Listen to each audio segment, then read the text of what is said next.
আজকে একবার মাকে নিয়ে বেরোচ্ছি, তার সকালে আজকে আমি একজনকে দেখছিলাম যে বাইক কিনেছে। তো এটাকে আমি অনেক সময় বলি ডাবল ডিপ্রিসিয়েশন অ্যাসেট। ওয়াই? কারণটা হচ্ছে, প্রথম কথা হচ্ছে যে কোনো বাইক বা গাড়ি যা আছে সেগুলো ডিপ্রিসিয়েটিং অ্যাসেট। ধরো 2,40,000 টাকার বাইক কিনলো, মোটামুটি 3 বছরে ওর 50-55 হাজার টাকা ডিপ্রিসিয়েশন হয়ে যাবে, ক্ষয় হয়ে যাবে, কেউ অরিজিনাল ভ্যালু দেবে না। প্লাস তুমি যদি ইনফ্লেশন রেট দেখো, ইনফ্লেশন রেট ছেড়ে দিলাম, আমাদের $1 is equal to Indian rupees 2023 সালে ছিল 82। $1 ইজ ইকুয়াল টু 82 রুপিস, এখন সেটা হয়ে গেছে 87। রাফলি প্রত্যেক বছর 3.5% করে আমাদের কারেন্সি ডিপ্রিসিয়েটেড হচ্ছে, পারচেসিং পাওয়ার কমছে। আর একদিকে তুমি যদি ফুড ইনফ্লেশন দেখো, ওভারঅল 2.5%, তাহলে 3.5 প্লাস 2.5, হ্যাঁ, তাহলে মোটামুটি 6% হয়ে গেল। তার মানে 6% করে প্রত্যেক বছর পারচেসিং পাওয়ার কমছে। তার মানে আজকে যদি 2,30,000 বা 2,40,000 টাকা দিয়ে কোনো বাইক কেনে, তার মানে 3 বছর পর ওর রাফলি দাম দাঁড়াবে 2,75,000 টাকা, মানে 45,000 টাকা দাম বেড়ে যাবে। তার মানে কালের দিনে যখন ও ওই বাইকটাকে রিপ্লেস করে নতুন বাইক কিনতে যাবে, এক্সট্রা 45,000 টাকা দিতে হবে। প্লাস এই 3 বছরের ডিপ্রিসিয়েশন কত হয়ে গেল? 55,000। এবং 2,40,000 টাকা যদি বাইক কেনে, মোটামুটি রাফলি ধরে রাখো 10-12 হাজার টাকা ইন্টারেস্ট। এইবার ভাবো পিএল মানে ইনকাম স্টেটমেন্ট আর ব্যালেন্স শিটের এফেক্ট। ইনকাম স্টেটমেন্টে তোমার খরচাই শুধু আসছে, একটা হচ্ছে depreciation 55,000 over a period of 3 years, আর over the period of 3 years interest rate কত? 10-12%, 10-12 হাজার টাকা।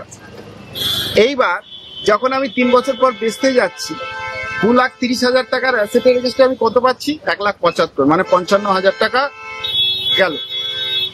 প্লাস আমাকে এখন নতুন বাইক যদি কিনতে হয়, এক্সট্রা ওই টাইপেরই বাইক কিনতে গেলে আমাকে 40-45,000 টাকা বেশি দিতে হচ্ছে।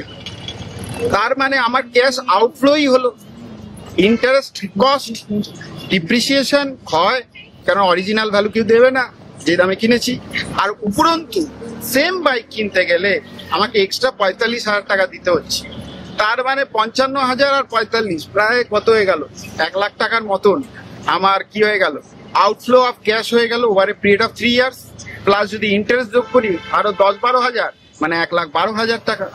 সো এটাকে হেজ করার জন্য একটাই রাস্তা, কি ইনকাম সাইডে যদি আমার কোনো ইনকাম জেনারেট হয় ওই বাইকের থ্রু দিয়ে, ওই অ্যাসেটের থ্রু দিয়ে, then it will reduce my cost, যে 1,12,000 টাকা যে বেরিয়ে গেল over a period of 3 years.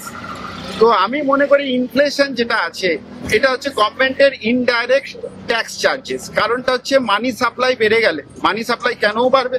কারণ আমাদের বাইরের দেশ থেকে তেল কিনতে হয়। এবার ইন্ডিয়ান কারেন্সি যত উইক হবে তত বেশি পয়সা দিতে হবে ওই তেল কিনবার জন্য। প্লাস আমাদের ফুড ইনফ্লেশন হাই, কারণটা ক্লাইমেটিক চেঞ্জ। এই যে কয়েকদিন আগে যা বৃষ্টি হলো, এটা তো দেখাই যায়নি। এর ফলে কি হয়ে যায়? কাল্টিভেশন বা এগ্রিকালচারাল প্রোডাক্ট ড্যামেজ হয়, এবং তার উপর কার উপর চাপ পড়ে? পাবলিকের উপর। জিনিসটার দাম 20 টাকা, সেই সবজির দাম হয়ে গেল 30 টাকা, 35 টাকা। তো এই ইনফ্লেশন গুলোকেও যোগ করতে হবে। তাই জন্য আমি মনে করি যে কোনো অ্যাসেট কেনবার আগে whether I can derive any income or not, that is most important. নালে শুধু ডিপ্রিসিয়েশন ক্যালকুলেশন করাটা ভুল হবে। ডিপ্রিসিয়েশনও আছে প্লাস ইনফ্লেশনও আছে, because it is reducing your purchasing power. কিরকম লাগলো বলো? and I will be doing this video again and again relating to the reality of the economics or accounts.